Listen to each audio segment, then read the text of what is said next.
Çin'de, Çeçenistan'da, Irak, Afganistan'da, Lübnan'da, Tunus'ta ne yazık ki böyle alfabenin bütün isimlerini böyle kaplayacak, harfini kaplayacak bütün Müslümanlar, şu dünyadaki mazlum ve mustazaf bütün Müslüman üzerinde şu an hegemonyalarını kurmuşlar.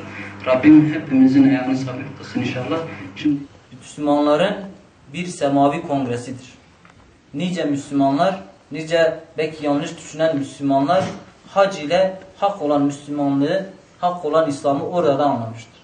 Birçok insan hacca giderek İslam'ın sadece Arap Yarımadası'na ait olmadığını, çekik gözlüklerden Kızılderililerine, Afrika'daki belki insan yüzü görmemiş kabilelere kadar bu İslamiyet'in herkese gittiğini hacda öğreniyorduk. Ama bizler hacımızı Paris'te Eyfel Kulesi'nin altında bir akşam kahvesi, acı bir akşam kahvesine değiştirdik.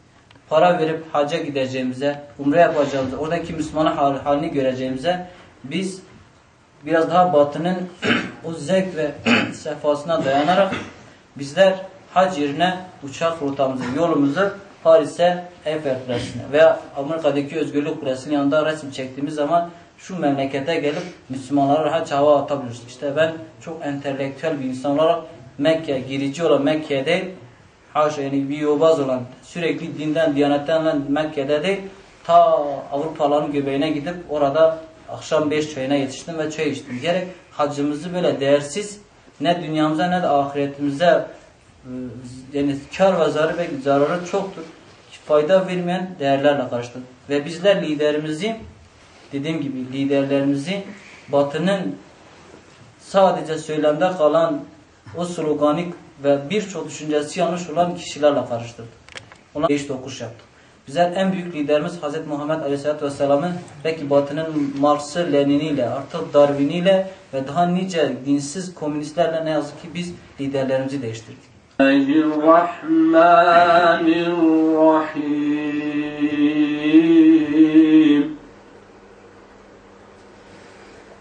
La yastavi ashabun nari ve ashabul cenneh ve halete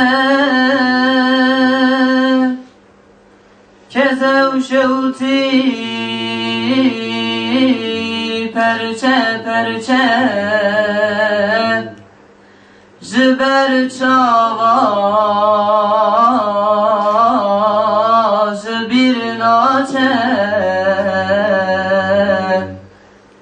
mazlum tiya tehalepçe